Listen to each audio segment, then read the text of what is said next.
Welcome to Daily Wisdom, Walking the Path with the Buddha, a podcast shared by David Roylance.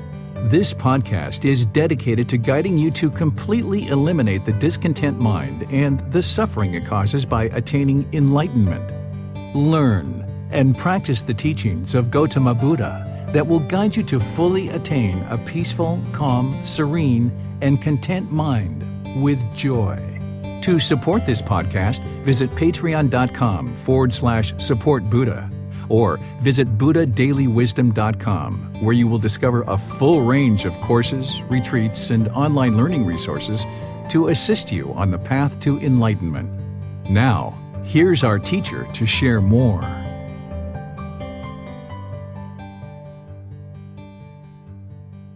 Sawadee Kap. Hello and welcome to Daily Wisdom, Walking the Path with the Buddha. Today is our Pali Canon and English study group, and we're in Volume 3, Chapters 31 through 40. The way that this program is set up is we will typically do some brief meditation prior to the class. As we go forward after meditation, we will read each individual chapter to help you to understand the words of the Buddha, and then I will share teachings on that particular chapter and open up to any questions that you guys might have. As part of this program, students will oftentimes be reading these books prior to class, because what you have in these books is you have the words of the Buddha, you have a reference to go back to his original source teachings, and then you have the reflections that I'm sharing to help you further understand and reflect on the teachings to gain the benefit of how to apply them in your actual life. So by you downloading the books or downloading and printing or ordering printed versions or Kindle versions of these from Amazon, you'll be able to access the chapters prior to class, and you'll actually get more benefit out of coming to the class. This is more like a study group where students are coming together to actually study the words of the Buddha versus a teacher doing a full-out discourse like I do in the group learning program. This Pali Canon and English study group, we go from volumes 2 through volumes 13 of this book series titled The Words of the Buddha, The Path to Enlightenment, Revealing the Hidden. In our group learning program, we go through volume 1. And the group learning program is a 7-month program, and oftentimes students will take that more than once. The Pali Canon and English study group is a 1.5-year program, and again, students will oftentimes take that more than once, and you can come and go out of these programs however you like. So I'd like to just welcome all of you guys who are joining, whether it's your first time or you've been joining regularly, and at the same time invite you to join for meditation, just a brief little meditation to help prepare the mind for study. So if you'd like to take a position either seated, lying, or standing, and then as you make your body comfortable, ensure that the body is completely relaxed, and then the upper body, if you're sitting, should be erect. This keeps the mind attentive and alert during the meditation. You're welcome to join in with these chants if you like, if you know these, or you can just hang out here in your meditation position with the breath, and I'll be back with some more guidance to help you get further into your meditation. Arahang Samma Sambuddho Bhagava Bhutang Bhagavanang Abhivateyami Savakato Bhagavata Dhammo Dhammang Namasami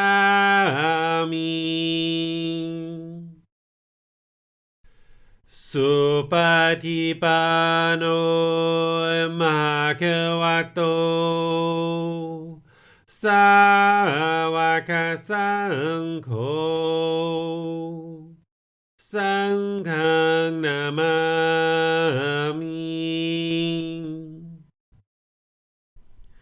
Namo Tassa Bhagavato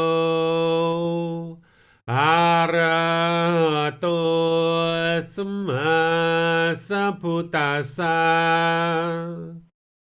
Namo Tassa Bhagavato Arahato Samma Sambuddhassa นะโมตัสสะภะคะวะโตอะระหะโตสัมมาสัพพุทธัสสะอิติปิโสมะคะวะอะระหังสัมมาสัมพุทโธวิชาจารณังสัมมุโนสกขาโตโรกาวิโตอนุเตโรปุริสาดามาสติสัตตาตาวะมนุสนังพุทโธภะคะวาติ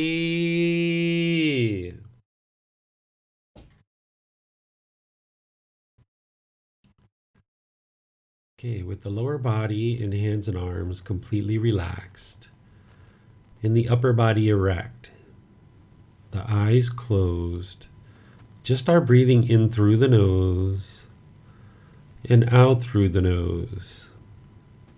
Here you're just establishing the breath, breathing in gradually through the nose, experiencing the full breath. And whenever you get to it, exhale out through the nose, establishing a nice, natural, steady, consistent breath. Breathing in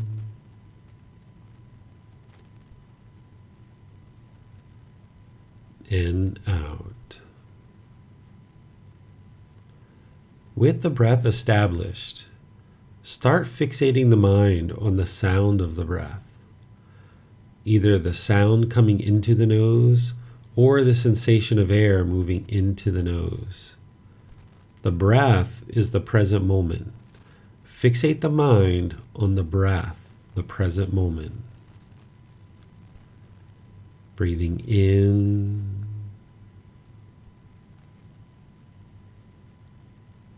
and out.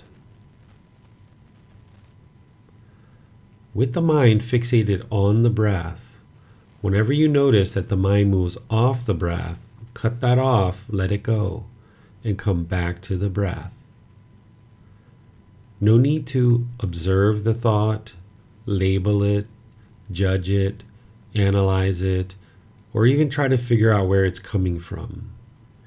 Wherever you notice that the mind is moved off the breath, just cut that off, let it go, and come back to the breath, the present moment. Breathing in and out.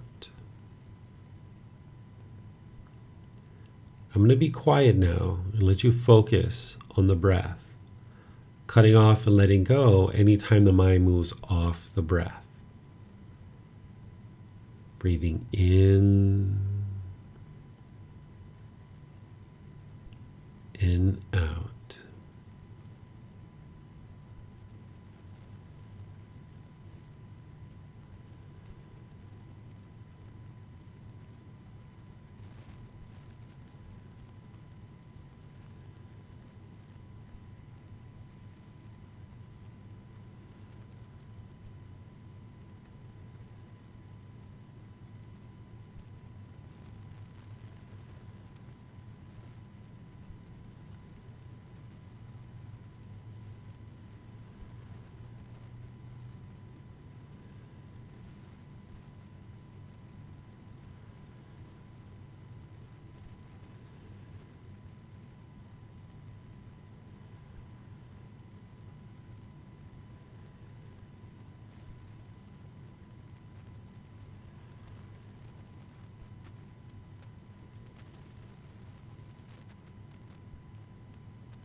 สัมมาสัมพุทโธมหาควาพุทธังมหาควันนังอภิวาเทมิสวากขาโตมหาควตาธัมโมธัมมังนามัสสามิสุปฏิปันโนมหาควโตสาวกสังโฆสังฆังนามามิ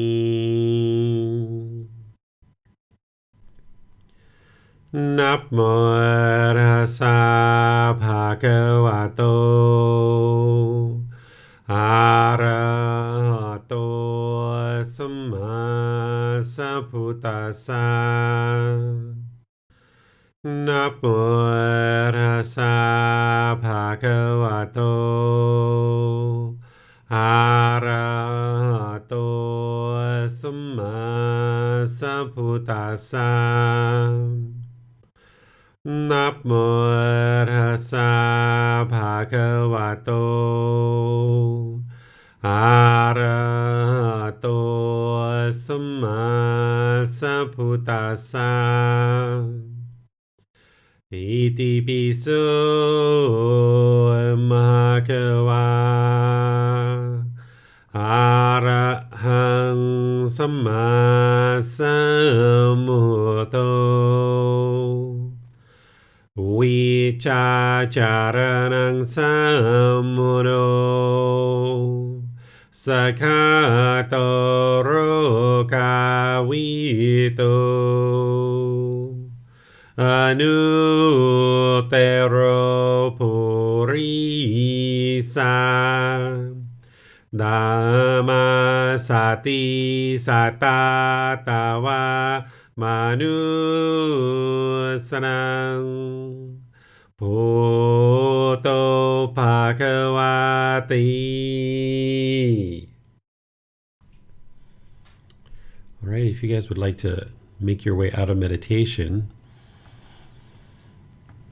we'll go ahead and transition over to the learning part of our class where we're reading and studying the words of the Buddha in order to understand his teachings. And then as you guys would like to seek guidance on these, you'll seek guidance.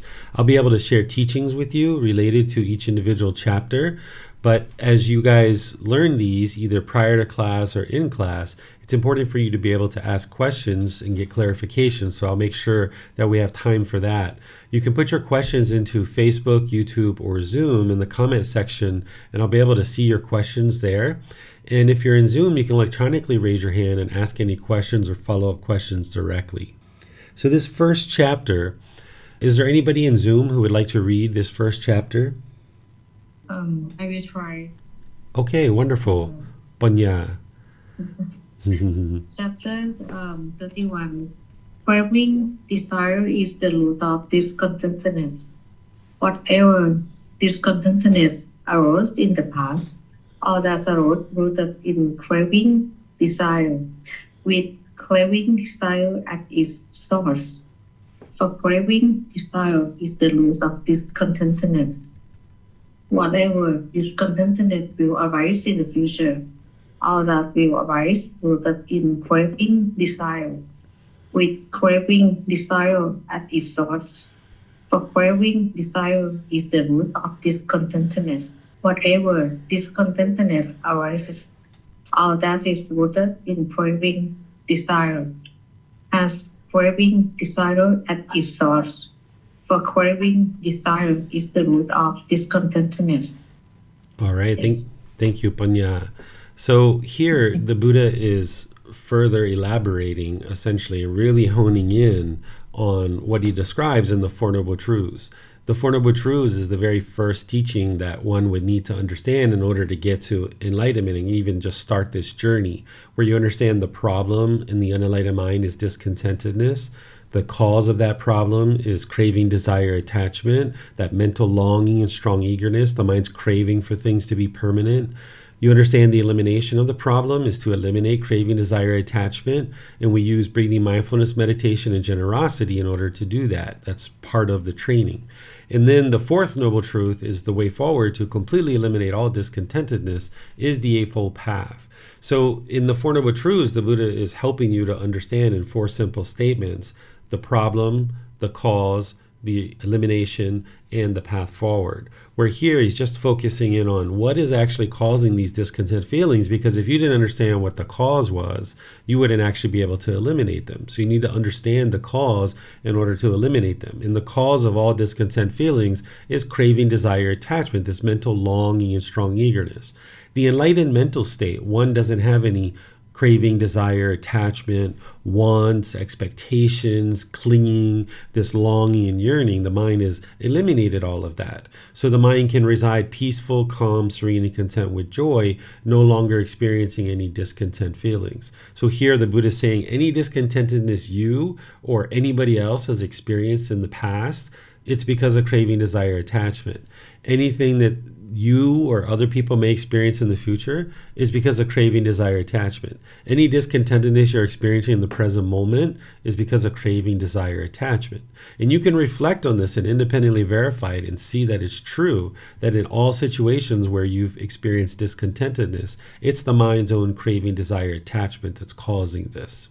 So any questions on this particular chapter, again, you can put those into Facebook, YouTube, or Zoom, and I'll be able to see those and answer the questions for you.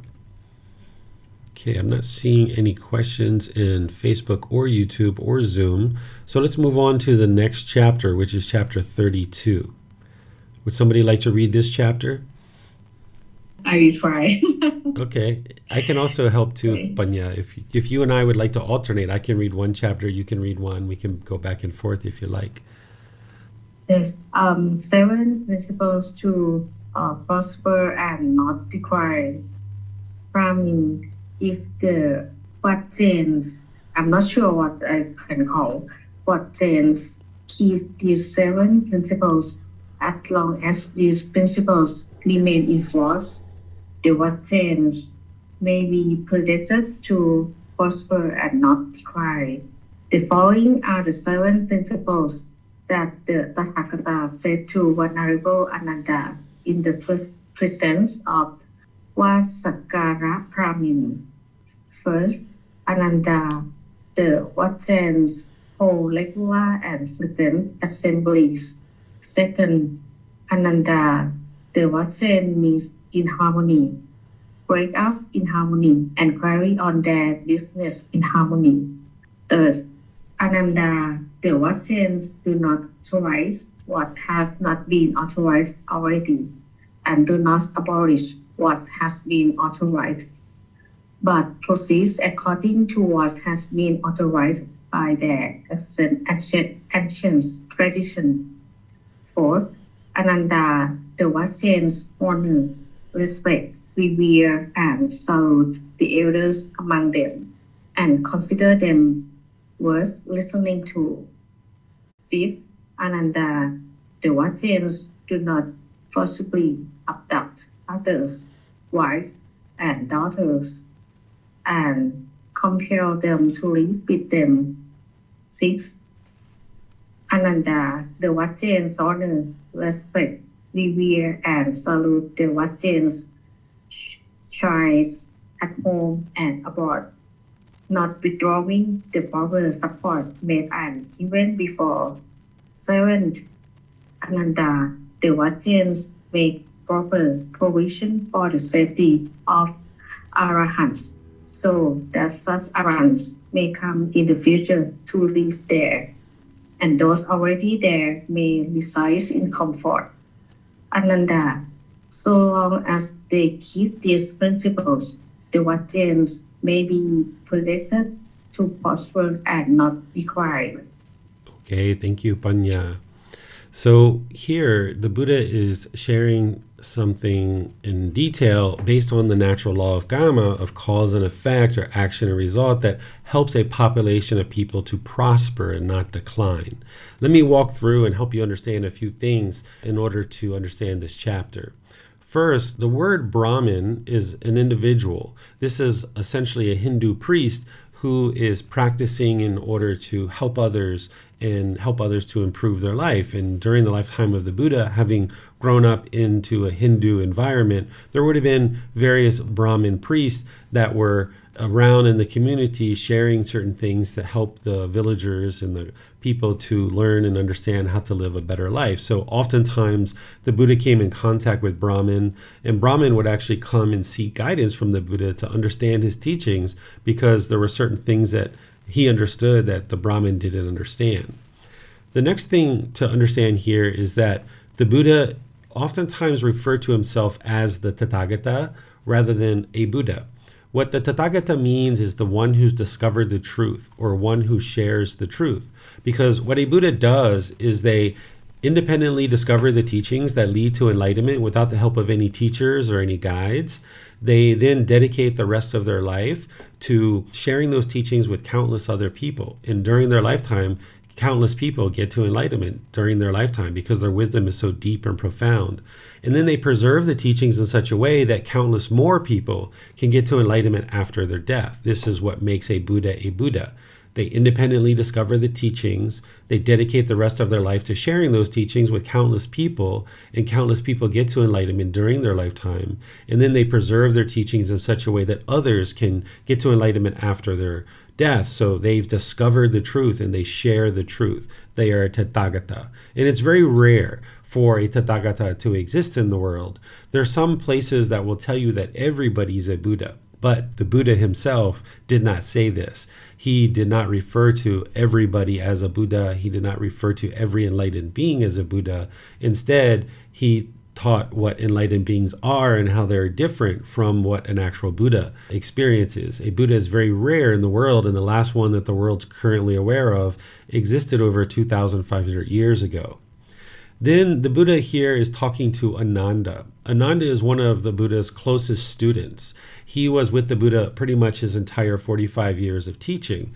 And it's reported that he was either a cousin or perhaps a brother-in-law to the Buddha. He was essentially a family member. Most people think that he was a cousin, but there's a few that will say that he was a brother-in-law. But nonetheless, he was a family member, and family members learning from other family members oftentimes are much more dedicated in their learning than maybe just an average student. So Ananda, having been with the Buddha throughout his entire 45-year teaching career, he was with the Buddha and heard a lot of his teachings and committed those to memory. And he's the one who is accredited with having remembered the teachings in such detail. And he was one of the primary people that helped to document the teachings after the death of the Buddha. So if it wasn't for Ananda, we may not even be actually learning the teachings of the Buddha right now. He's a primary reason why the teachings were captured and preserved. And this is why a lot of the discourses will reference Ananda, because Ananda was the one who was recounting these teachings, and he was sharing what the Buddha taught during the times that he was around the Buddha. Of course, all the other enlightened beings during the lifetime of the Buddha would remember the teachings and understand them, but Ananda was credited with this deep, profound memory, being able to remember countless teachings. And that was made easier because during the lifetime of the Buddha, he had his students recite the teachings every 2 weeks. That's how chanting came about, is that they would chant the teachings. So after the Buddha would deliver a discourse, the students every 2 weeks would be reciting his teachings word for word for word for word for word to commit them to memory.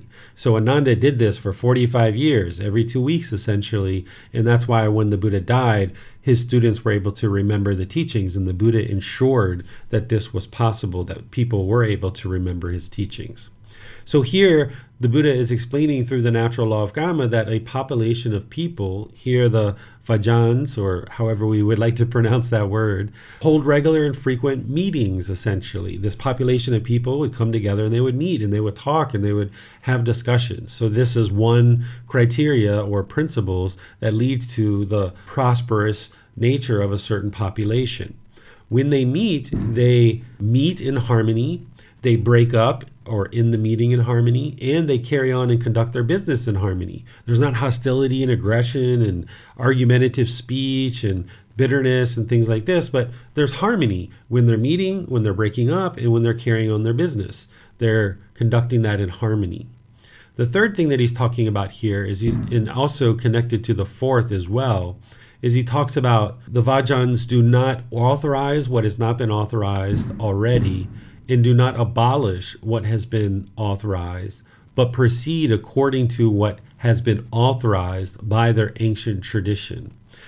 Here, what he's essentially talking about is this next one, which is the elders of a certain community are going to cultivate certain wisdom.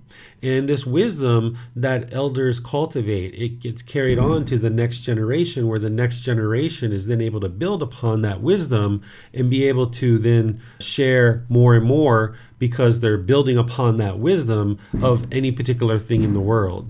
So let's just take something simple. Way long in the past, our ancestors rubbed two sticks together and made fire, right? They figured out how to make fire, essentially. And now, in this present time, we can make fire at the snap of a finger by clicking a lighter, by lighting a match. We've figured out how to make creating fire much easier. But if it wasn't for the elders that existed long time ago, rubbing two sticks together, creating fire, we wouldn't have been able to make our lighters and our matches and other devices that create fire and produce a spark or a fire. That's all based on the elders having developed certain wisdom. So sometimes in certain communities, they degrade elders, or they look down on older people because they've aged, maybe they're sick, maybe their mind isn't quite as sharp, maybe they're kind of older and decrepit and kind of harder to get around. And a younger generation might look at that and think they're weak and they're frail, and they might look down on these individuals. But instead, what a population of people should do is do what the Buddha is teaching here, which is honor, respect, revere, and salute the elders of their community. Even if you disagree with certain things that they say or certain things that they do, nonetheless, they did certain things in their life and contributed to certain things in the world that have helped and benefited all of us, or else we wouldn't be able to have the things that we have in life. I mean, whether it's clothing or food or water, certain systems and medical care and all these different things that we experience and sometimes maybe even take for granted, it's all based on the development of wisdom from our elders. So it's wise to do what the Buddha is sharing here, which is not abolishing things that we already understand, things that we've already learned, things that we've already come to understand in certain wisdom, not to degrade that and abolish that, but instead to honor, respect, and revere or salute the elders who have essentially cultivated certain wisdom in our community that we've just built upon. So sometimes when we look back at elders and we're like, they rubbed two sticks together? Are you serious? That's how they made fire? It's so easy for us. But it wouldn't be so easy for us if those people didn't actually rub sticks together for us to figure out that there is such thing as fire.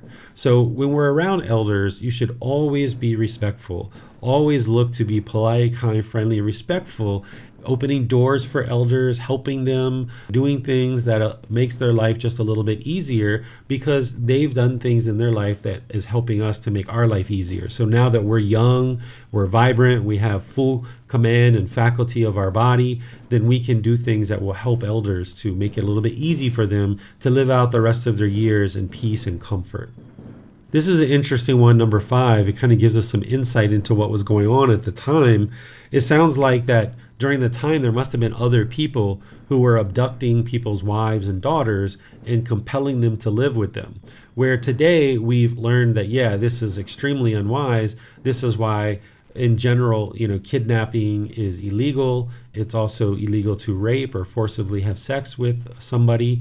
And it would be very unwise for any population of people to have that going on, whether it's with wives and daughters or husbands and sons, that we should not forcibly do anything to anybody, particularly compelling them to live with us. So the human laws in this case have pretty much in most countries explained that yes, it's illegal to kidnap people and forcibly have sex with people. But even if that wasn't the case, we should understand the wisdom behind this, that it would be very unwise for us to do that kind of thing because causing that harm's going to come back to us. Then the Buddha talks about here where this population of people honor, respect, revere, and salute essentially their temples and their places of community, the places where they come together in order to learn teachings and gain wisdom. Here it's being translated as shrines. We might consider that churches or temples or synagogues or mosque or things like this, that it's wise for us to support these places because these are places that we can come together, that the teachings can be shared, and that we can learn how to conduct ourselves in a better and better way and improve our prosperity and ensure our prosperity long into the future. So if we don't support certain temples or churches or synagogues or mosques or things like this, they're not going to have the support they need, and then therefore the population isn't going to have a place to come together and learn teachings that are going to ultimately benefit our life. Then the last one here, the Buddha talks about this group of people make proper provision for the safety of arahants, such that arahants may come in the future and live there, and those that are already there may reside in comfort. What an arahant is an enlightened being. There's 4 stages of enlightenment. It's called stream enter, once returner, non-returner, and arahant. An arahant is an enlightened being. They no longer experience any discontent feelings whatsoever. They've completely purified and trained their mind, eliminating the 10 fetters or the 10 individual pollutions that are in the mind. And because of this, the individuals aren't causing harm to others, and they may, in some cases, decide to share teachings. But just even having an arahant in your community, whether they're sharing teachings or not, is very beneficial to a community. If an arahant, an enlightened being, decides to share the teachings, this is going to help many people in the community to be able to learn and practice and improve the community through that individual choosing to train their mind. But even just having an arahant amongst your community, if they were a politician or a business owner or doing some other kind of work, this would be very beneficial to the community to have an enlightened being in the community, because as they interact with others, other people are going to observe their conduct and how they interact, and they're going to do things in a harmless way, in a very peaceful and joyful way, which will essentially kind of rub off on others to a certain degree. People will kind of adopt some of that same way of being. So if a population of people make provisions for the safety of enlightened beings to come there in the future, and those that are already there to live in comfort and reside in comfort, this will attract more and more enlightened beings to that community, and more people in that community will be able to learn the teachings and then ultimately observe enlightened beings in practice and be able to adopt some of that same type of conduct and that same type of way of being and training the mind and living harmoniously with others. Let me know what questions you guys have about this chapter. Again, you can put that into Facebook, YouTube, or Zoom, and I'll be able to see your questions, or you can electronically raise your hand and ask any questions or follow-up questions directly. Here we have a question coming in on YouTube. It says, does Buddhists consider involving other more advanced civilizations in mankind? I'm not sure what you mean by that question. Does Buddhists consider involving other more advanced civilizations in mankind? I'm not sure exactly what you're referring to there. Maybe you can clarify it for me and I can answer it for you. Let me see if we have any questions coming in on Facebook. I don't see any there, and there's none in Zoom. So if you could clarify that question for me in YouTube. Looks like Born in Washington, or Born in Washing Machine. That's your screen name. If you could clarify that, I will be able to answer your question for you. In the meantime, I'll go ahead and move on to the next chapter, and then we'll come back and look at your clarification there. This is chapter 33. Maybe I'll go ahead and read this, and then some of the other of you guys that are in Zoom, if you'd like to volunteer for the future chapters, that'd be wonderful. So this one is titled 4 Things That Lead to the Continuation of the Wholesome Teachings. There are, monks, these 4 things that lead to the continuation, non-decline, and non-disappearance of the wholesome teachings. What for? 1. Here, the monk learns discourses that have been well acquired, with well set down words and phrases. When the words and phrases are well set down, the meaning is well understood.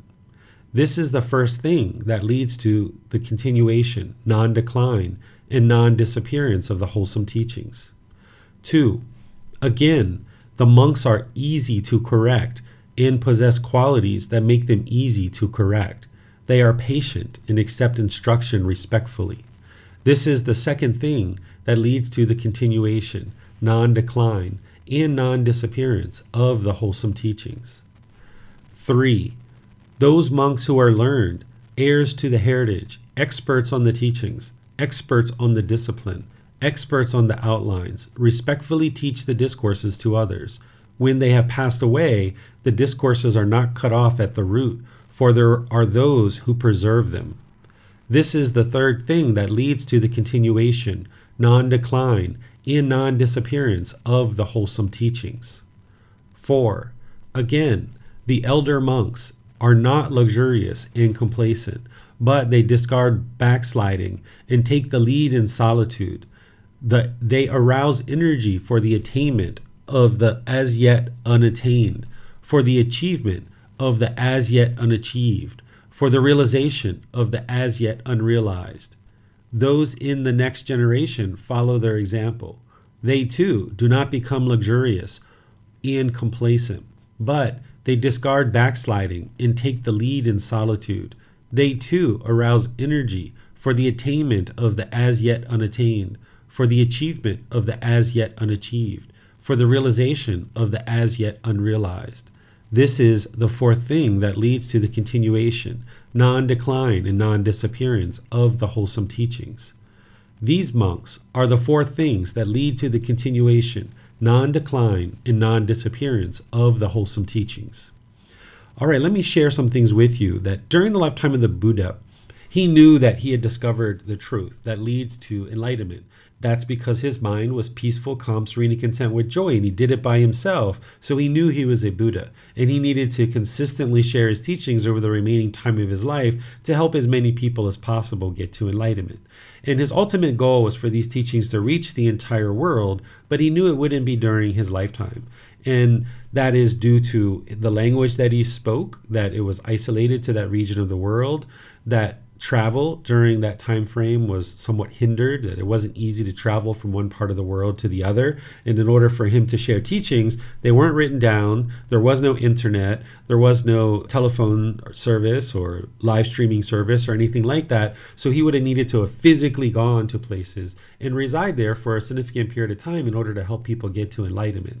So he knew that over his 45-year teaching, he would help countless people get to enlightenment in that region of the world. But it wouldn't be until much later that his teachings would actually reach the entire world. And here we are 2,500 years later, and these teachings are now reaching the entire world through dissemination, through books and videos and podcasts. We can now live stream and people can connect all over the world. We can be anywhere in the world from one location to the next in about 48 hours, rather than what was going on during the lifetime of the Buddha. So the ability to communicate in a common language, English, that's spoken all over the entire world, that we have the ability to travel and move about the world, be anywhere on the face of the earth in about 48 hours. And we have the internet to be able to now share content, whether it's books or videos or podcasts or other things, all throughout the world. So now we're at a time and place where all the things are in place that the teachings can reach the entire world. But the Buddha knew that that wouldn't happen during his lifetime, and it would be much later after he died, now 2,500 years later, that this would occur. But nonetheless, he chose to teach about how to maintain these wholesome teachings and continue in the world. And he knew that they would actually decline. He talks about the decline of his teachings over this 2,500 year period, and that then there would be a Buddha named Maitreya Buddha that would restore the teachings back into the world in such a way that countless people can get to enlightenment. But nonetheless, he was interested in his teachings being sustained in the world for as long as possible. So that's the guidance that he's giving here about how to sustain his teachings in the world. And then also, as Maitreya Buddha teaches, this would be helpful guidance for Maitreya Buddha to be able to understand how to ensure his teachings have longevity in the world. So the first thing that the Buddha is sharing here is that monks, or we can look at this as students as well, learn discourses that have been well acquired with well set down words and phrases, When the words and phrases are well set down, the meaning is well understood.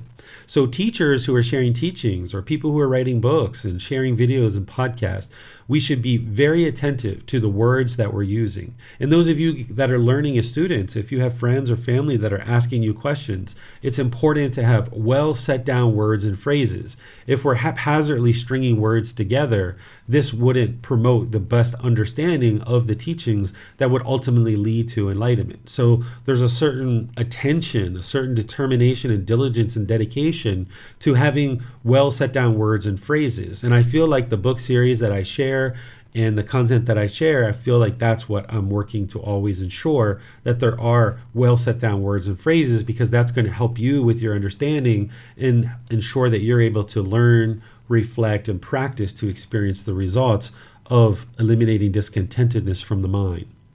The next thing that the Buddha shares is that monks are easy to correct, possessing qualities that make them easy to correct. They are patient and accept instruction respectfully.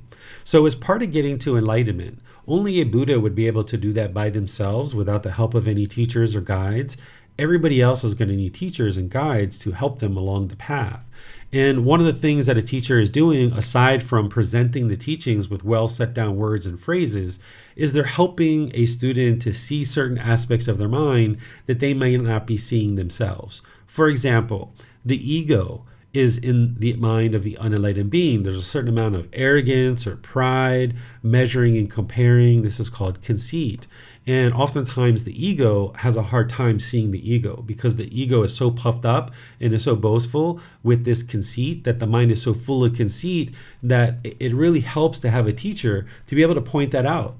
Or if you're clinging to your perceptions, or if you're having doubt about the teachings, or you're having other things that aren't related to the actual path to enlightenment, it's helpful to have a teacher who is either enlightened or very close to enlightenment to be able to point that out to you in a very polite and respectful way, so that you can then see how to improve your life practice. And you would need to be able to patiently and respectfully accept this guidance and instruction. If a student rejects what their teacher is sharing and like, no, I don't have ego, I don't want to hear that, or no, I'm not clinging to my perception, and they became boastful and conceitful, they wouldn't actually be able to experience enlightenment, because they haven't even learned how to be a student yet.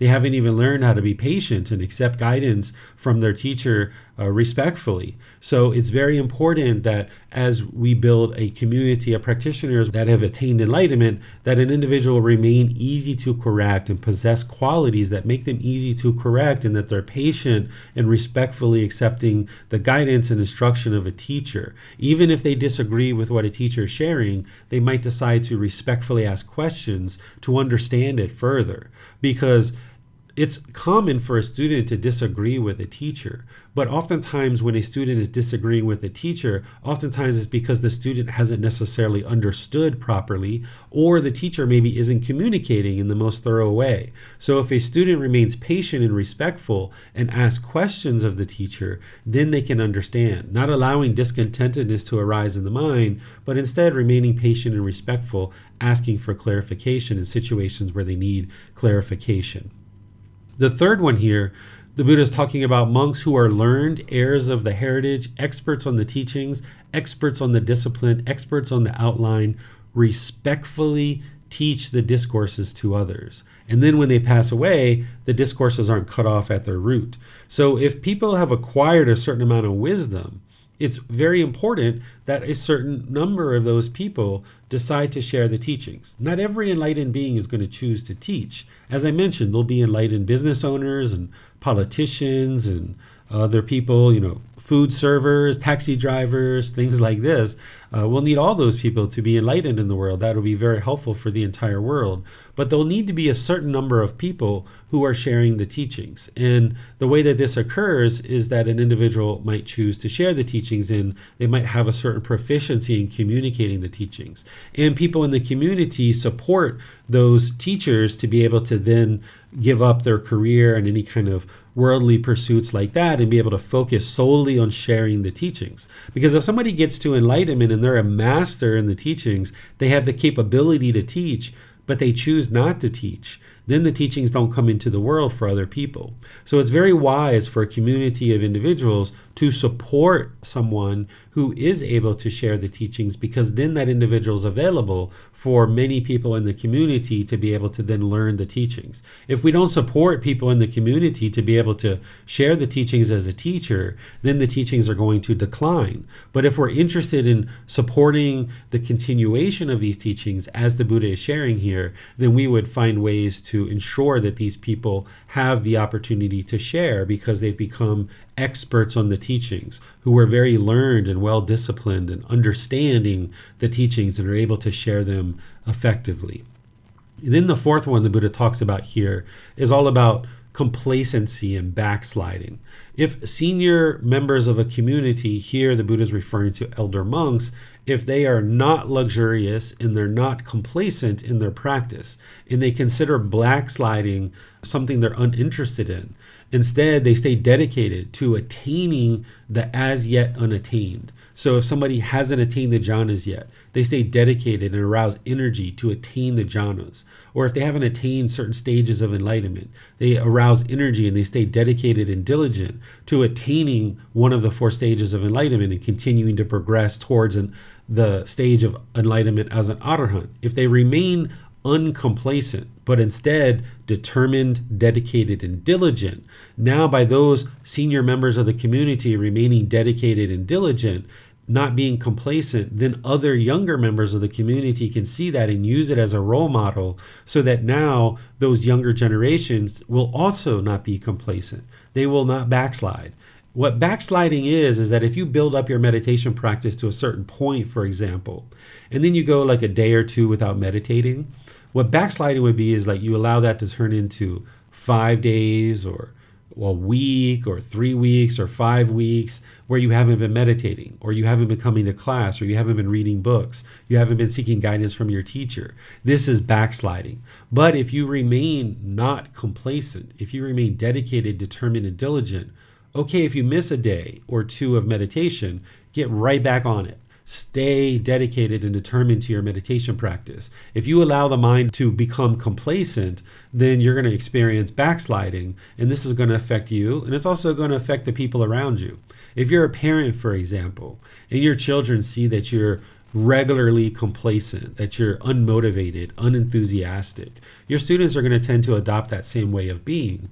But if you show them like, hey, there's a time to rest, there's a time to relax, but there's also a time to have energy and be motivated and encouraged and actually do things in the world, and they can learn how to, yes, relax, but also be motivated and encouraged and have energy in the world, they will learn how to live this balanced lifestyle. So it's not only helpful in this case in terms of sharing teachings, but it's also helpful in your household as well, that your partners and your children and maybe your employees, if you're an employer, that they see that the boss is diligent and dedicated, that mom and dad are dedicated and diligent. If you live in a partnered relationship, that your partner can see that you're dedicated to the relationship and the operation of the household, that you're not allowing backsliding to occur.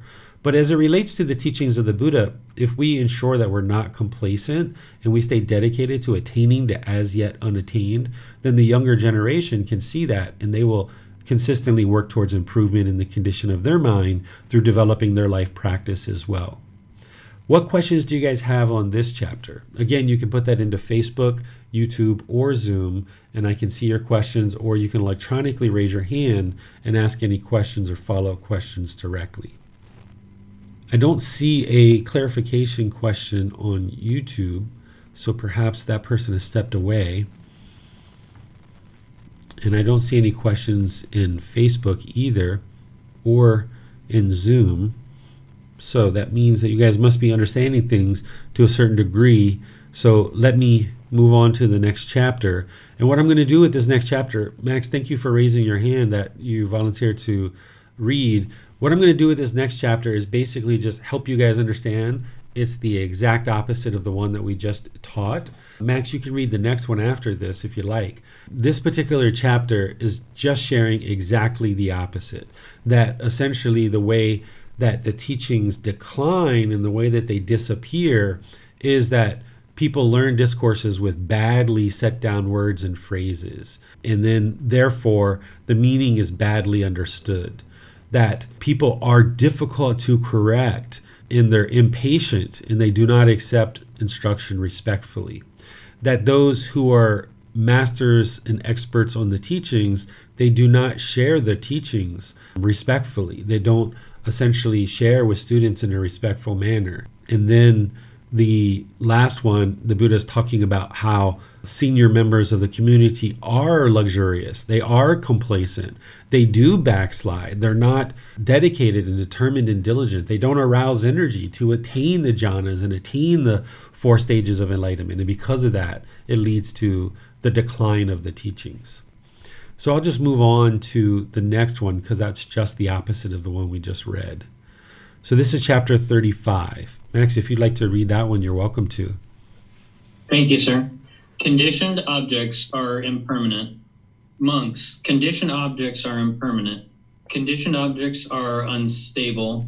Conditioned objects are unreliable. It is enough to become dissatisfied with all conditioned objects, enough to become free from strong feelings toward them, enough to be liberated from them. Monks, Seneru, the king of mountains, is 84,000 yojanas in length and 84,000 yojanas in width. It is submerged 84,000 yojanas in the great ocean and rises up 84,000 yojanas above the great ocean. There comes a time, monks, when the rain does not fall for many years, for many hundreds of years, for many thousands of years, for many hundreds of thousands of years. When rain does not fall, seed life and vegetation, medical plants, grasses, and giant trees of the forest wither and dry up and no longer exist. So impermanent are conditioned objects, so unstable, so unreliable. It is enough to become dissatisfied with all conditioned objects, enough to become free from strong feelings toward them, enough to be liberated from them. There comes a time when, after a long time, a second sun appears. With the appearance of the second sun, the small rivers and lakes dry up and evaporate and no longer exist. So impermanent are conditioned objects, so unstable, so unreliable. It is enough to become dissatisfied with all conditioned objects, enough to become free from strong feelings toward them, enough to be liberated from them.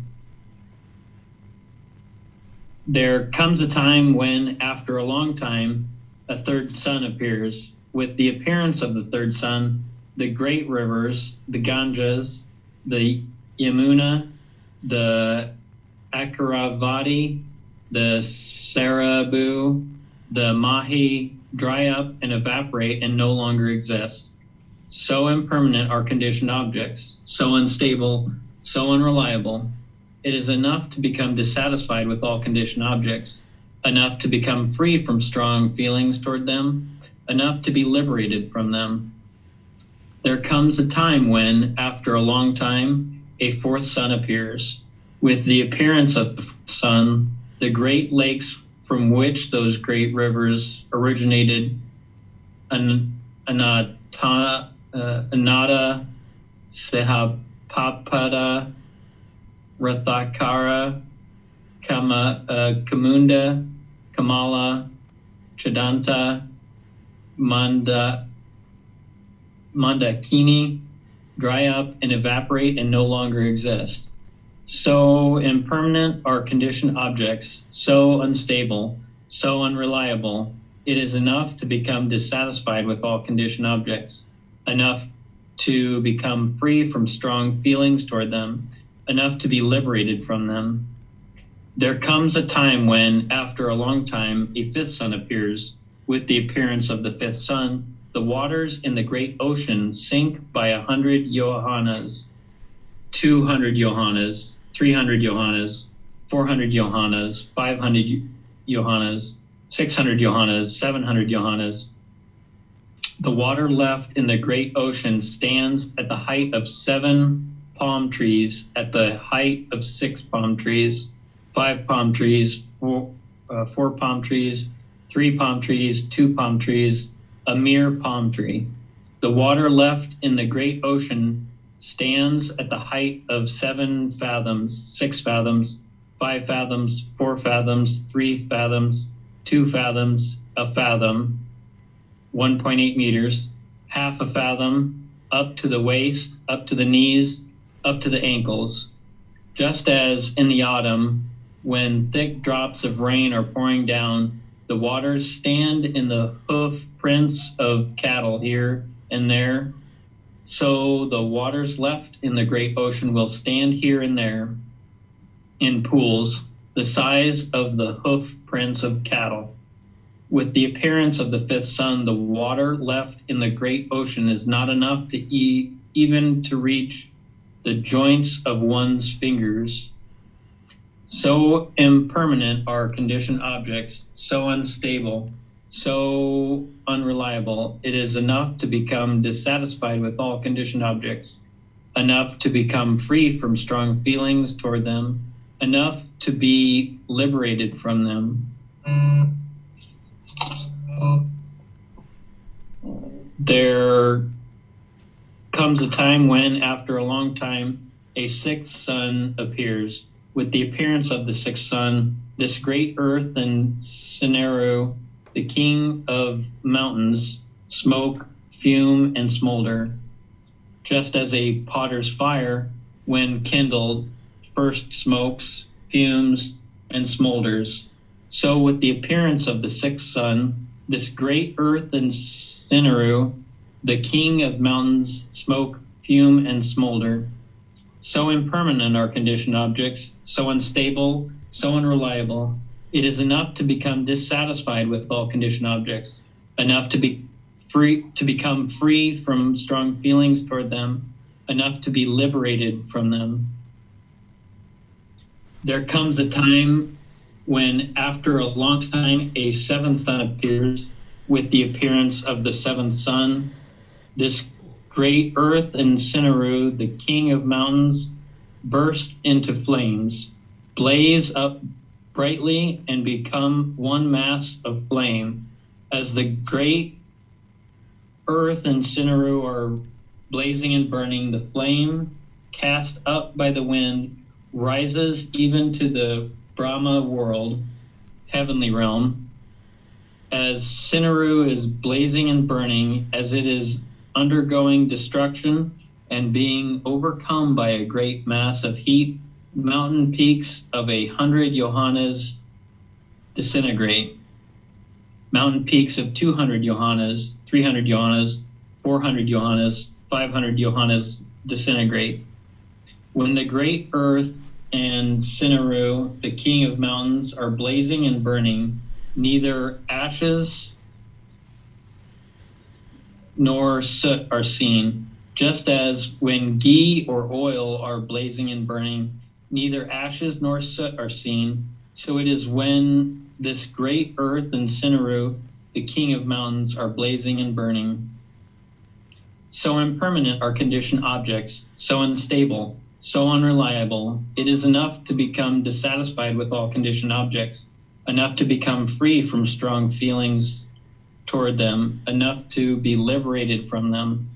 Monks who accept those who have seen the truth would think or understand. This great earth and Seneru, the king of mountains, will burn up, be destroyed, and will no longer exist. All right. Thank you, Max. Essentially, what the Buddha is doing here is he's really honing in on the universal truth of impermanence and talking about conditioned objects. But he's also providing a prediction of the future. And essentially what he's describing here is something that we're seeing right now, which is climate change. Of course, he's describing a 2nd sun, a 3rd sun, a 4th sun, a 5th sun, and so forth. And oftentimes when individuals in the past are predicting certain things, they can't really fathom how certain things are going to occur. So predictions or prophecies aren't necessarily always 100% accurate in the way that they're describing them, but in terms of the way that they're fulfilled, the fulfillment of them is accurate. So the Buddha is describing how essentially the water levels recede and how the earth is heating up and essentially having all these problems due to climate change.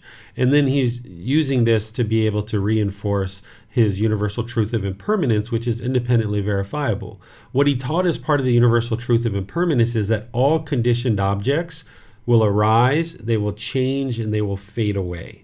What a conditioned object is something that arises, changes, and fades away. Essentially, the entire material world is a conditioned object. But there is such thing as an unconditioned object too. This is something that people oftentimes misunderstand related to the teachings of the Buddha.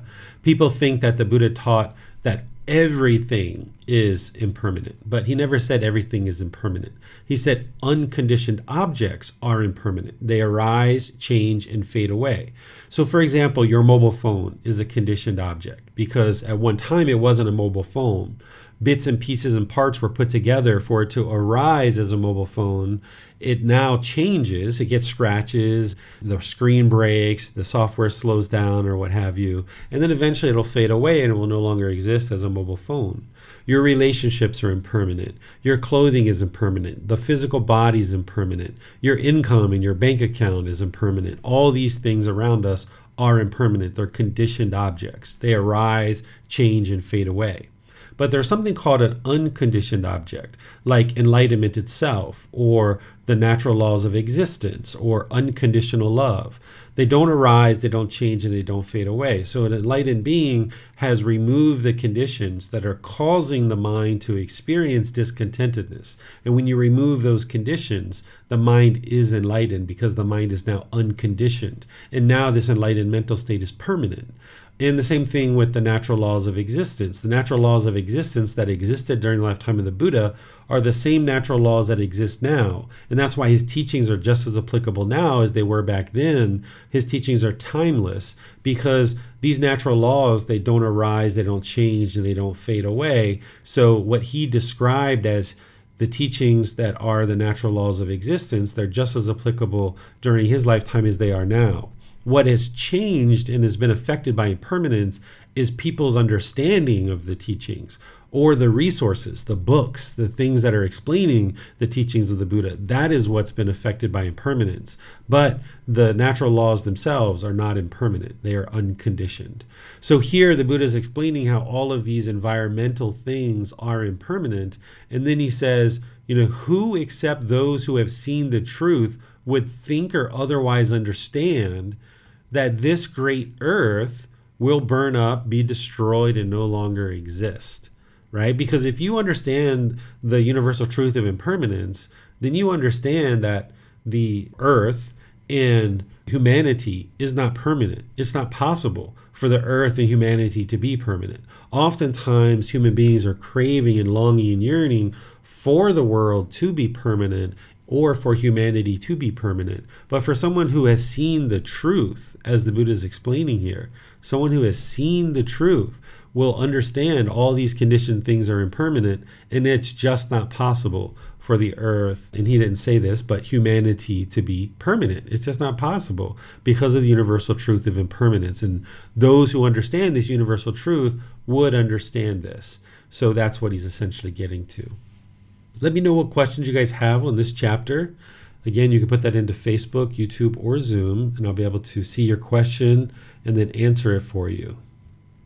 All right, I'm not seeing any questions here, so I'll move on to the next chapter, which is chapter 36. Punya, would you like to read that one?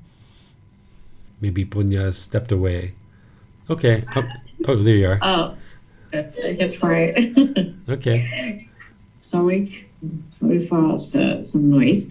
Okay, become unrighteous monks when kings are unrighteous. The royal subordinates, vassals, become unrighteous when the royal subordinates, vassals are unrighteous. Brahmins and householders become unrighteous.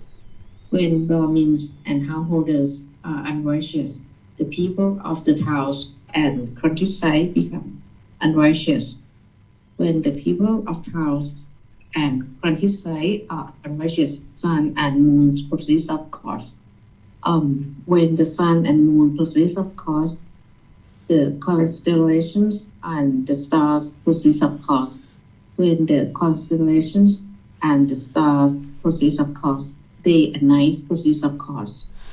When day and night proceeds of cause, the months and weeks proceeds of cause. When the months and weeks proceeds of cause, the seasons and years proceeds of cause. When the seasons and years proceeds of cause, the winds blow of cause at random. When the winds blow of cause at random, the deities become obsessed.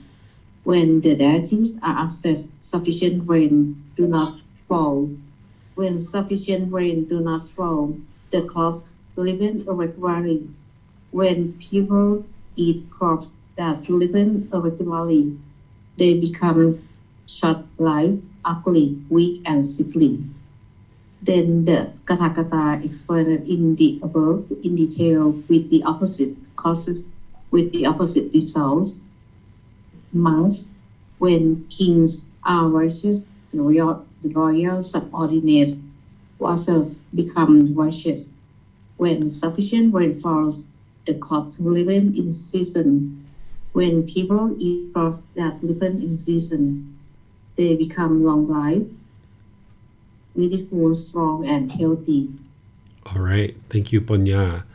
So the Buddha famously teaches this natural law of karma, of cause and effect, or action and result. And here, what he's doing, which he famously does in a lot of his teachings, is he shows this cause and effect, cause and effect, cause and effect. If this is true, then this is going to happen. If this happens, then this is going to happen. If that happens, this is going to happen. And he's showing you the sequence of events of what leads to people either being beautiful and long-lived or potentially ugly and short-lived. And he's showing how it all comes back to how a leader essentially leading a certain group or population of people. And he essentially is talking about climate change again here as well. But he's showing that the way that this is coming about is based on our conduct. That if a leader of a country, for example, here it was kings that were leading a kingdom, but in our respects here in current times, we might look at our presidents or prime ministers. Some places still have kings, of course, but the leader of a population of people, you can even look at this as a boss or as an employer. If you're a manager or a boss at a certain workforce, that if you are unrighteous, meaning that your moral conduct is unwise, then your employees or the population of people, if you're a king or if you're a president or prime minister, the population of people are also going to be unrighteous. So if your moral conduct is unwise, then the people who you lead are going to follow after you, and their conduct's going to be unwise too. And then when their conduct is unwise, then the Brahmin and householders as well, right? And then people in the towns and countryside become unrighteous. Then he's talking about how the sun and the moon proceed off course. When this happens, he keeps on going, and explains how essentially the weather patterns and the daylight and nighttime and the rainfall is affected. And when all of that is affected, then the crops ripen irregularly, and people become short-lived, ugly, weak, and sickly. And you can actually independently verify this for yourself if you look at places like where I grew up in America. Oftentimes, there can be a certain amount of unrighteousness or lack of moral conduct among certain leaders, and then the population of people becomes the same way, and then people are essentially starting to now have difficulties growing certain crops and producing certain food, where now this food is oftentimes imported from other countries. And now the quality of food that people have available to them at their markets and at their stores is a very low quality. And now people are eating that food, and the population of people, the life expectancy starts to shorten. There might be a certain ugliness or weakness or sickliness in the community. There might be an enormous amount of sickness in a particular community because of this unrighteous behavior that goes all the way back to the conduct of a particular leader. Now, each individual person needs to accept responsibility for their own moral conduct.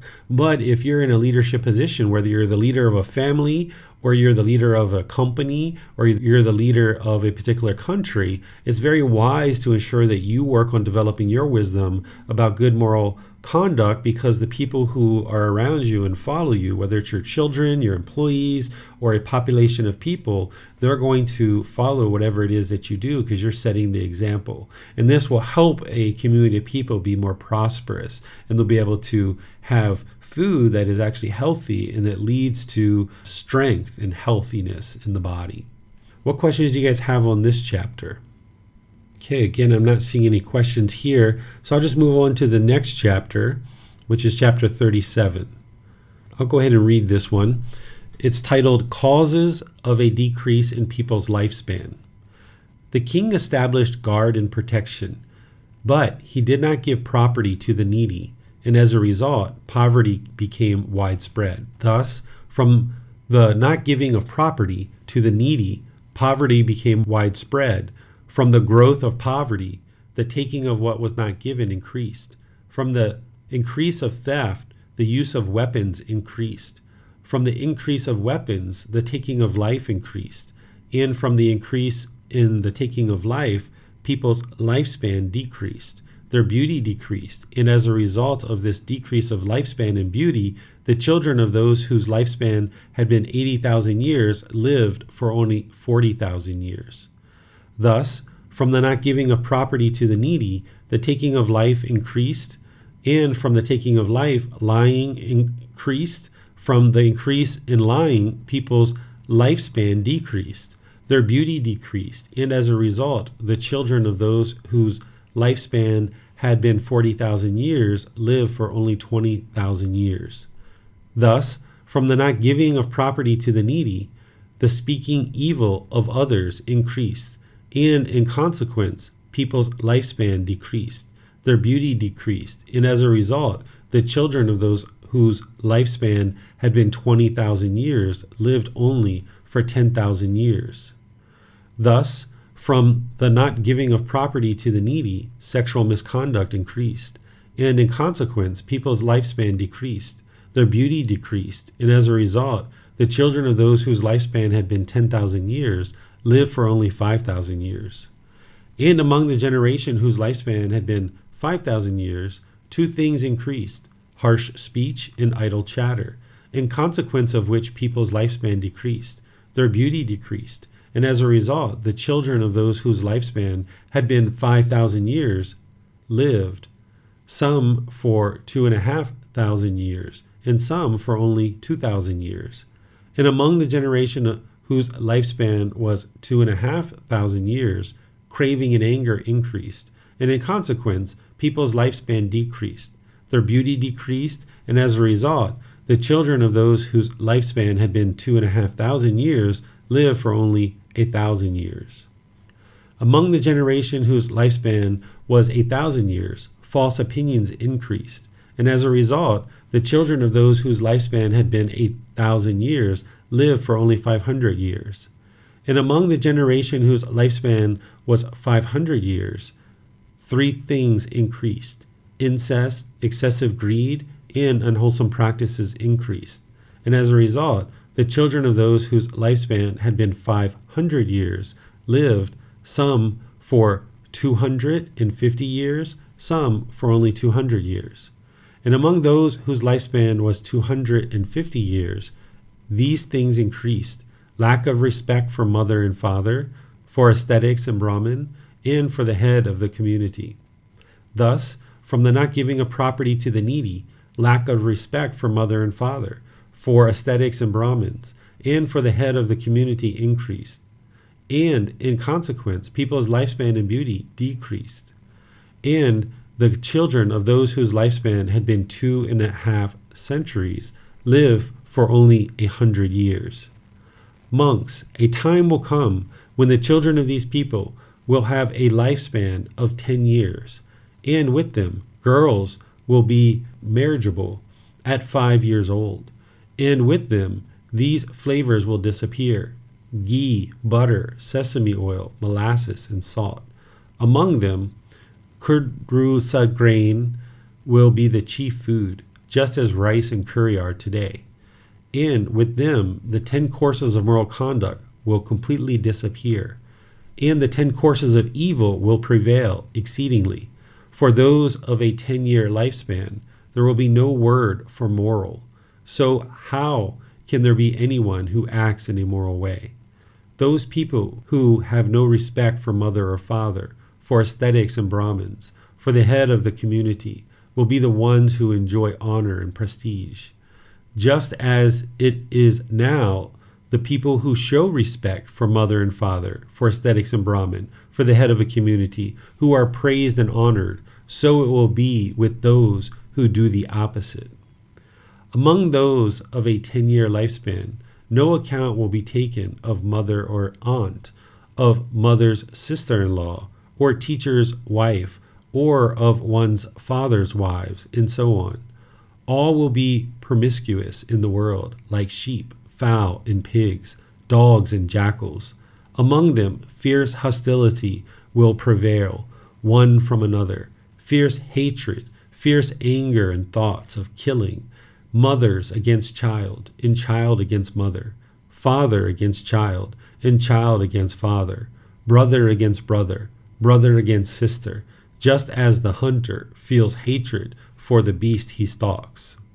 And for those of 10-year lifespan, there will come to be a sword interval of 7 days, during which they will mistake one another for wild beasts. Sharp swords will appear in their hands, and thinking, this is a wild beast, they will take each other's lives with these swords. But there will be some beings who do not want to take part in this killing. They went into hiding for 7 days.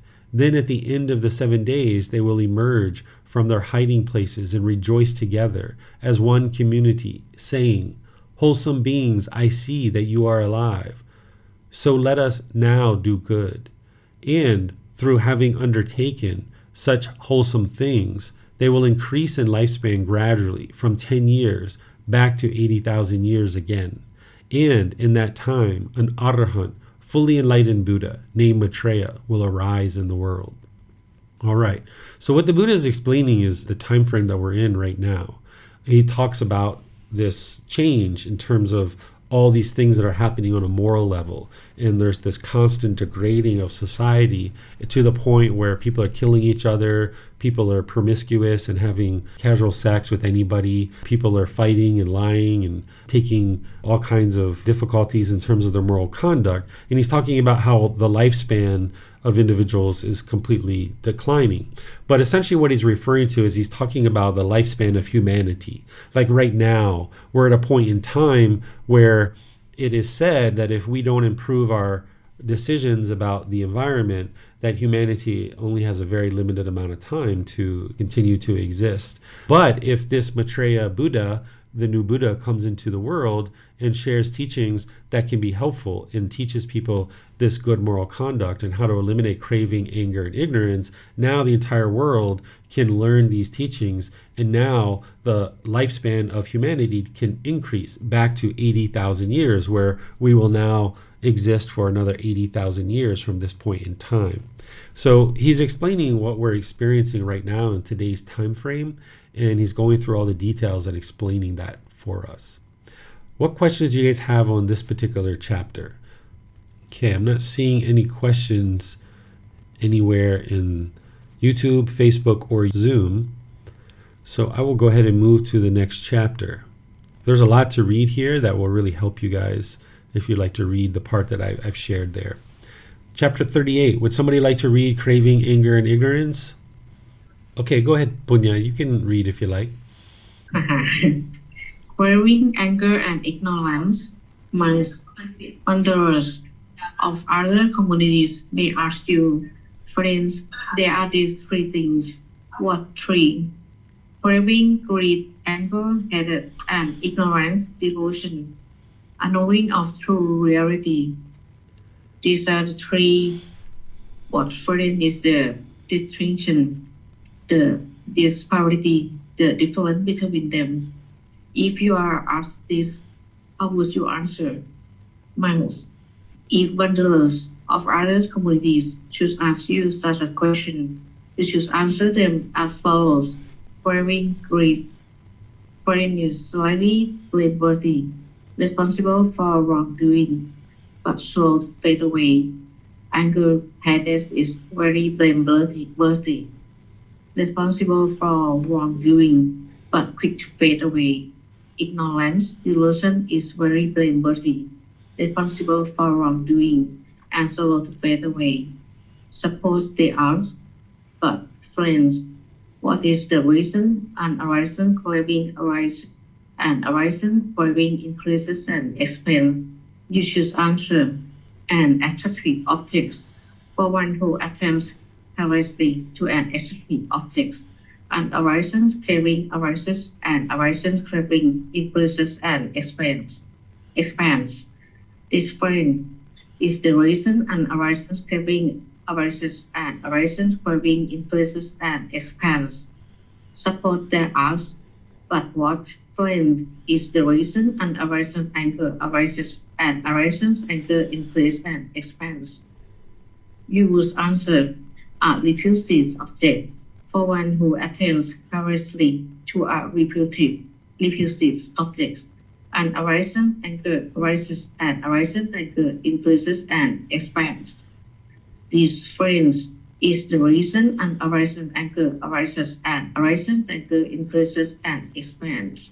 Support they ask, but what friend is the reason an arising ignorance, unknowing of true realities, arises, and arising ignorance, unknowing of true reality, increases and expands. You would answer, careless attention for one who attains carelessly, and arising ignorance, unknowing of true reality, arises, and arising ignorance, unknown of true reality, increases and expands. This phrase is the reason an arising ignorance arises, and arising ignorance, unknowing of true reality, increases and expands. Support the ask, but what phrase is the reason an arising craving does not arise, and arising craving is abandoned? You should answer, an unattractive object for one who attains carefully to an unattractive object. And arising craving does not arise, and arising craving is abandoned. The phrase is the reason an arising craving does not arise, and arising craving is abandoned. Support the ask, but what phrase is the reason an arising anger does not arise, and arising anger is abandoned? You should answer, the reparation of the mind by loving kindness. For one who attains carefully to the liberation of the mind by loving kindness, and arising anger does not arise, and arising anger is abandoned. This phrase is the reason an arising anger does not arise, and arising anger is abandoned. Suppose they are, but what phrase is the reason an arising ignorance, unknowing of true reality, does not arise, and arising ignorance, knowing of true reality, is abandoned? You should answer, careful attention for one who attains carefully, and arising ignorance, unknowing of true reality, do not arise, and arising ignorance, unknowing of true reality, is abandoned. This phrase is the reason an arising ignorance, unknowing of true reality, does not arise, and arising ignorance, unknowing of true reality, is abandoned. All right. Thank you, Panya. So here the Buddha is introducing you to the three poisons, or the three unwholesome roots, also referred to as the three fires of craving, anger, and ignorance, or some people refer to it as greed, hatred, and delusion. There's other ways to refer to these too. These are the three high-level problems that the Buddha discovered in the unenlightened mind. And he talks about the complications that they promote in the mind, and that as long as you're making decisions through craving, anger, and ignorance, they're going to be unwise decisions that produce unwholesome results. And what you're doing as part of this path to enlightenment is you're uprooting these and you're bringing in the wholesome roots. And when you make decisions through the wholesome roots, which are generosity, loving kindness, and wisdom, that will lead to wholesome results in your life.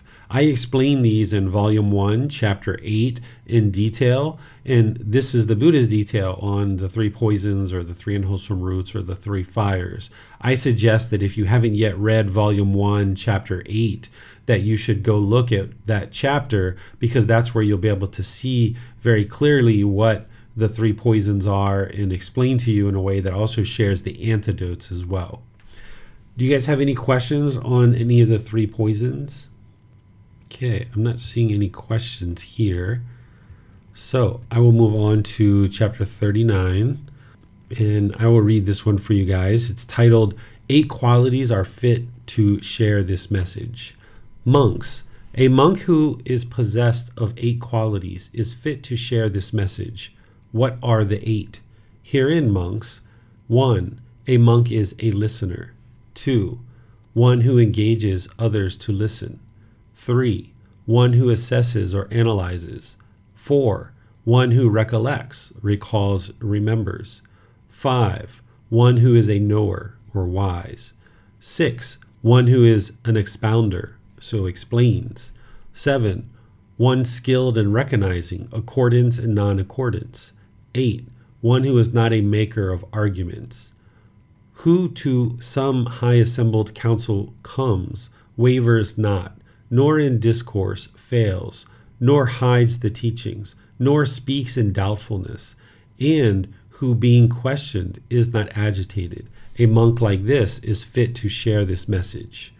What the Buddha is describing here is someone who would be capable to go out into the world and share his teachings. And he's giving 8 criteria here, 8 qualities of what makes an individual a person who can benefit others through sharing the teachings. Because as I mentioned, not everyone who gets to enlightenment is going to necessarily be interested to share the teachings or capable of sharing the teachings. So the Buddha is leaving teachings that helps an individual to understand what they might look at to determine if they would be beneficial to others to go out into the world and actually share these teachings. In order to share these teachings, you need to be a very good listener, because students are going to be regularly telling you all the challenges and difficulties that they're struggling with in the world. And oftentimes, the unenlightened mind is not very clear, it's not very concise. So as a student is explaining things that they're talking about and things that they're experiencing, there can sometimes be rambling, there can be, a very long-winded story to really share something that could actually be shared in a very short, concise time. So an individual who's going to share these teachings needs to be a good listener. They need to also be one who can engage others to listen, because in order to share these teachings, you're going to need to deliver certain discourses. And in your discourse, if you were just broadcasting, people aren't really interested in what you're sharing. They're not engaged in what you're speaking about. So you need to learn how to speak a little bit, ask questions a little bit, speak a little bit, ask questions a little bit, and speak in a way that people are interested in listening to you. So that is a quality that one would need. One who assesses and analyzes. What assessing and analyzing is to understand the teachings through investigation and analyzing and examining the teachings. If you were to just believe teachings and then go out and try to communicate those, you're not going to understand the teachings deeply enough, because you haven't acquired wisdom through your investigation, reflection, and practice of those teachings. So an individual who ultimately decides to go out and share these teachings through teaching others would need to be really good at investigating and analyzing the teachings, but then also what's going on with people in their lives, because as people are sharing things that are going on in their life, you need to be able to assess and analyze what's going on, and perhaps even ask them questions to be able to further understand what's going on, to then be able to share with them the natural law of karma. Then one who recollects or recalls and remembers the teachings. An individual who's going to be able to share these teachings would have the teachings committed to memory and be able to easily talk about them. This is part of what's called the tenfold path. It's the eightfold path that gets you to enlightenment, But there's 2 extra steps for an enlightened being, which is right wisdom and right liberation. Someone who's practicing right wisdom would be able to easily discuss the teachings and be able to have them very readily to be able to discuss, because they can recall them or remember them. They've committed them to memory. In order to get to enlightenment, you're going to need to have a certain recollection of the teachings, because as you learn them, you're going to need to commit them to memory so that you can then apply them in your daily life. So as the mind moves closer and closer to enlightenment, you would have needed to recall the teachings and commit them to memory. And then as you go to share the teachings, you would need to be able to recall them or remember them in order to be able to share them with others. One who is a knower or wise, that in order to get to enlightenment, somebody would need to know the teachings. They would need to be very wise. They would need to be a very good student before you could ever be a teacher. The very best teachers are the very deepest practitioners. If someone's a very deep practitioner, that they know the teachings inside and out, it's because they've investigated them, they can remember them, and now they're able to start communicating them because they know the teachings. They're very wise. So the very best teachers are actually starting out as the very deep practitioner. And then one who is an expounder, or who can explain the teachings. Just seeing the words of the Buddha in the discourses and written books, that's helpful. That a student needs to understand the teachings to be able to read the discourses. But a individual who's going to be a teacher and share these teachings are going to need to expound on the meanings, because as you share the teachings of the Buddha, students are going to ask questions, and they're going to ask very detailed questions, and they're going to ask various types of questions and kind of looking at the teachings from different angles. And a teacher is going to need to be able to expand upon the teachings rather than just knowing the teachings straight and clean, which is helpful. You're going to also need to be able to expand on them as students ask various points and various points of clarification related to the teachings. One skilled in recognizing accordance and non-accordance. What this is related to is if you're a teacher and you're sharing teachings with a student, for example, around right speech, and then if you can see when your students are practicing right speech according to the teachings, then that is helpful, because you can recognize that your student is practicing right speech according to the teachings. But also where a student isn't practicing the teachings of something like right speech according to the teachings, a teacher is going to need to be able to observe that and then be able to respectfully offer guidance and instruction to help that student improve their speech. So a teacher who's going to help others get to enlightenment, they're going to need to be able to recognize accordance and non-accordance. And the way that one gains that quality is through their own practice. So by being a very deep practitioner themselves and having improved their moral conduct and their mental discipline and their wisdom to now move their mind closer and closer to enlightenment, because they've been able to do that for their own practice, they'll be able to help others see this accordance and non-accordance to the teachings to then help them to be able to get to enlightenment. Then, of course, the last one here, the Buddha shares, not a maker of arguments. If somebody is arguing, they're not enlightened. They're not even in the first stage of enlightenment if they're actually arguing and they're argumentative. So an individual needs to get to the point where they're disinterested in any arguments whatsoever, because if somebody goes out into the world to share these teachings and they're arguing with students, then how would those students ever be interested in learning from this person when they can't even control their mind to not argue and share the teachings? If they're being argumentative and divisive and speaking in non-harmonious ways, and they're looking to separate people and being argumentative and bitter and hostile, they're not going to be able to share the teachings in a way that people would be interested to learn from them. So the Buddha sums this up with one who to some high assemblies and councils come.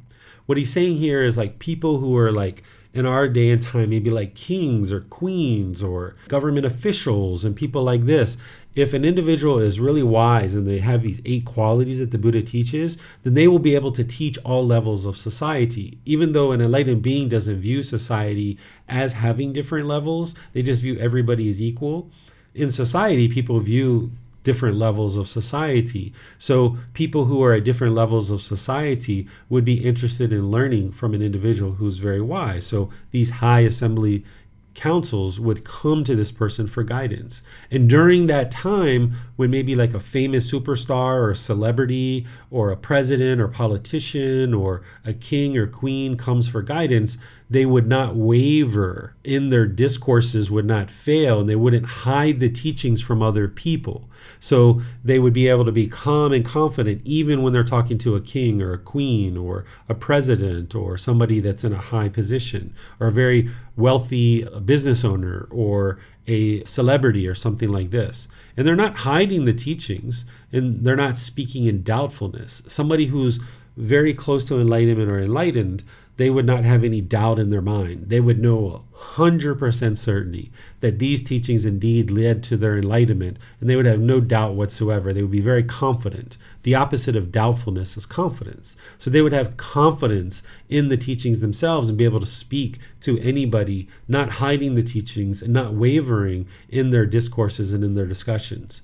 And then as they're being questioned, they're not agitated. Because somebody who is not enlightened, if a student was asking regular questions, they might get agitated. But someone who's either close to enlightened or enlightened, they know that questioning is part of the process, that somebody wouldn't be able to get to enlightenment without asking for clarification and being able to understand the teachings more deeply. So a person who's sharing these teachings, who would be very helpful at sharing the teachings, they would need to understand that constant questions is what's going to occur, and they shouldn't be agitated when people are asking them questions. So that is part of the process of being able to share the teachings. So the Buddha is sharing all this, that an individual who can teach in this way is fit to share this message, that they're able to then help other people to get to enlightenment.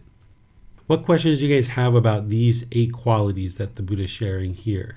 You can put that into Facebook, YouTube, or Zoom, or you can electronically raise your hand in Zoom and ask any questions that you like. Okay, I'm not seeing any questions anywhere, so we'll just go to this last chapter. Is there someone in Zoom that would like to read this last chapter? It's quite a short one. Okay, if nobody's interested to... Oh, there's Panya. Go ahead, Panya. I'm sorry.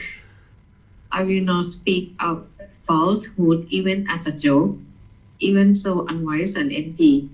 Rahula is the recluse chief life practice of those who are not ashamed to tell a deliberate lie. So true, Rahula, when one is not ashamed to tell a deliberate lie, this is no evil. I say, that one would not do. Therefore, Rahula, you should train thus. You should train thus. I will not speak of falsehood even as a joke. Okay, thank you so much. So here, keep in mind that the Buddha is teaching his son. His son's name is Rahula.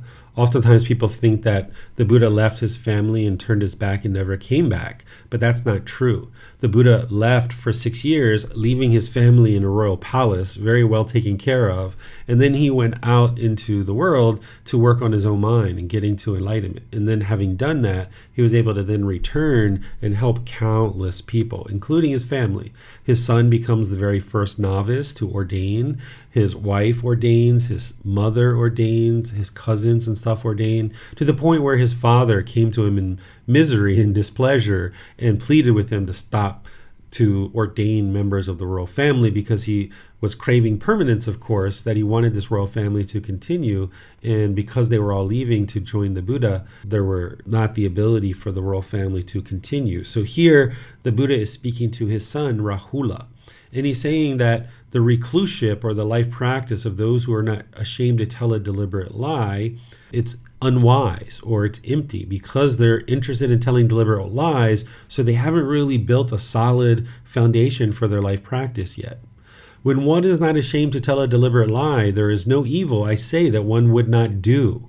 So this is very helpful for you, that if you have friends or other people involved in your life, employees or others, who are telling deliberate lies, if they're telling deliberate lies, the Buddha is saying that there's no evil that they would be unwilling to do. So you need to decide for yourself, in what situations would you be willing to continue in that relationship? Or are you willing to continue in a relationship with somebody who's telling deliberate lies? That it's very unwise to tell deliberate lies, and the Buddhist saying that there's no evil that they would not be willing to do. So if you have a life partner, if you have employees, if you have other people around you telling deliberate lies, you should take that into consideration, that there's potentially other evils that they're willing to do, and that those things can affect you because you're choosing to be their friend or their life partner or having them as your employee or coworker. So that's something that you need to consider about cultivating relationships around you of people that aren't telling lies. That's very wise to ensure that you have that as part of the people that you associate with. So the Buddha says that he will not speak a falsehood even as a joke. And he's encouraging his son to train his mind in the same way, to not speak a falsehood even as a joke. That's how much the Buddha understood the natural law of karma.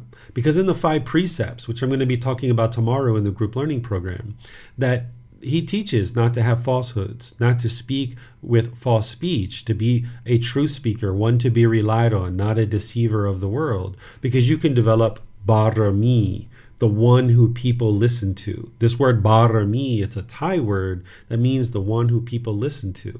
But if you were to tell lies consistently, people aren't going to be influenced by what you share. They're not going to consider you as being trustworthy. They're going to look at you as a deceiver, and you're going to have a really hard time in your personal and professional life when you're telling lies. Even as a joke, if you can get to the point where you're not even telling lies as a joke, then your practice is really solid, and people will know that whenever this person opens their mouth, they're always speaking the truth. Because if you can imagine a Buddha sharing teachings that are the truth, and he encourages people to investigate his teachings, if he's in some cases sharing the teachings that are the truth, but in other cases he's lying, even as a joke, then people are going to have a very hard time trusting what he's saying. So as a Buddha, one who's sharing the teachings in the world, a Buddha would be interested to speak the truth, the Tathagata, the one who's discovered the truth, the one who shares the truth. But then even when they tell jokes, they don't tell a falsehood, because they're not interested in other people around them thinking that they're sometimes telling the truth and sometimes not. That's not going to promote the most success in being able to share the teachings as a teacher in the world. Anybody who's interested in getting to enlightenment, it would be wise to practice and train your mind in such a way that you're not telling a joke even as a falsehood, especially those who are sharing the teachings, because you need the students to be able to consider you as trustworthy, one to be relied on, not a deceiver of the world, that you're dependable, so that when you share teachings, you're speaking the truth, but also in your personal life, even when you're telling jokes, you're also speaking the truth. And now people will become accustomed to you always speaking the truth. And you'll find that you'll be more influential and more beneficial in all your relationships and within your community. Any questions on this particular chapter? You can put those into Facebook, YouTube, or Zoom, and I'll be sure to answer your questions. Looks like we have a question here in YouTube. If we tell lies to save our life or others, will that be okay? Or white lies in the same vein? I don't suggest ever telling a lie for any reason whatsoever. There's ways to speak truth and still save your life as well. You don't need to actually lie in order to save your life. There's ways to ensure that you're telling the truth in order to ensure that you're practicing. If you tell a lie, you think that that lie is beneficial. That's what a white lie is. There's no such thing as a beneficial lie. You can actually train your mind to the point where you never lie about anything whatsoever. It just takes training and perhaps being very selective and very conscious about your word choice and how you're actually saying something. Like, one of the common questions I get around this is sometimes a man might ask me, like, what do I do if my partner comes to me and says, how do I look in this dress? Or how do I look in these pants or these clothes? And what am I supposed to do? Am I supposed to lie in that situation just to make her feel good or make him feel good? And my answer is no. You should not lie, but telling the truth isn't necessarily going to be well received. So you can say things like, well, as long as you enjoy what you're wearing, that's what's important. Or you can say, I think your smile is so beautiful. Let's go have fun. It doesn't matter what you're wearing. I love you no matter what you're wearing. right? So you don't have to say, oh, that looks ugly, right? Because that's not going to be very well received and it can make problems in your relationship. So telling the truth in that way would cause difficulties. But also lying and saying they look beautiful or handsome when they really don't is going to be problematic as well. Essentially what this person is looking for is they're looking for confidence. So if you can give them confidence and say, I think you look beautiful no matter what you wear, or I think you look handsome no matter what you wear, right? If you can share that, then you can have a really healthy relationship. You haven't lied and you've essentially told the truth. So selecting your word choice can really ensure that you're not telling any lies. There's no such thing as a beneficial lie. So always tell the truth, even as a joke. Very wonderful question. All right. I don't see any questions on Facebook either. So I will go ahead and just end class and wrap it up by sharing what we're going to be doing in tomorrow's class. Tomorrow, we're in the group learning program. And in our group learning program, we're studying chapter 7 in volume 1. Volume 1, Chapter 7 is titled The 5 Precepts, A Householder's Guide to Daily Practice. Here, you're going to understand the 5 individual precepts that lead to harm in the world. And if you learn them and you practice them, you'll be able to significantly reduce the harm you're causing in the world. Therefore, you'll significantly reduce the unwholesome results that you experience in the world. If you've been taught that the Buddha taught the 5 precepts and he said, no killing, no stealing, no sexual misconduct, no lying, no intoxicants, this isn't what the Buddha taught. They're not accurate translations. He provided much more illuminating language than that will better inform your practice. When you hear, no, none of this, it sounds like rules. It sounds like commandments. That's not what the Buddha shared. He shared illuminating language that will help you to understand the natural law of Gama, of cause and effect, or action and result, the results of your decisions. So when you understand what he actually shared in his own words as part of the 5 precepts, and then I help you to see with clarity how to apply those 5 precepts in today's world with all the different things that we have in today's world, you'll be able to then navigate this natural law of Gama, gaining wisdom, because in reality, it's not a black and white thing. The 5 precepts aren't black and white. There's a significant gray area that you're going to need to understand and be able to navigate. So I'm going to be sharing with you the words of the Buddha. I'm going to be relating that to things that you experience in your day-to-day life now. And we'll be able to have discussion. You'll be able to get clarification on that so that you can then gain the wisdom of understanding this natural law of Gama as it relates to the 5 precepts.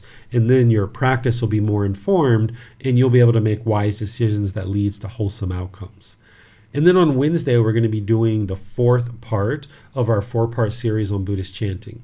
And of course, next Saturday in our Pali Canon and English study group, we're going to be moving on to the next 10 chapters. That's chapters 41 through 50. So if you'd like to download these books at buddhadailywisdom.com and read them prior to class, that would be really helpful for you. You can also print the book if you like, or you can order printed copies on Amazon, and this will be able to help provide you what you need in order to participate in the Pali Canon and English study group so that you can read the chapters beforehand, because there's a certain amount of content that I've shared that we don't actually cover in the class. So by you reading the book and coming to class, you'll get the most benefit out of the class. So thank you all for attending. Thank you for your questions. Thank you for reading, for those of you guys that read. And most importantly, thank you for your dedication and diligence to continue the teachings in the world and ensuring that you're using well set down words and phrases, the words of the Buddha, to be able to learn and practice his teachings and guide you in life and guide you in developing this life practice to train your mind on the path to enlightenment. So we'll see you guys in one of these future classes. Have a very lovely and wonderful rest of your day. Sawadee Kap. Thank you for listening to this podcast. To provide support for this podcast, visit patreon.com/support Buddha. To access more teachings, visit buddhadailywisdom.com. There, you will discover a full range of courses, retreats, and online resources to assist you on the path to enlightenment. Remember to establish a daily, consistent meditation practice, along with learning and practicing these teachings. A well-developed meditation practice is the foundation in which to train the mind to attain enlightenment.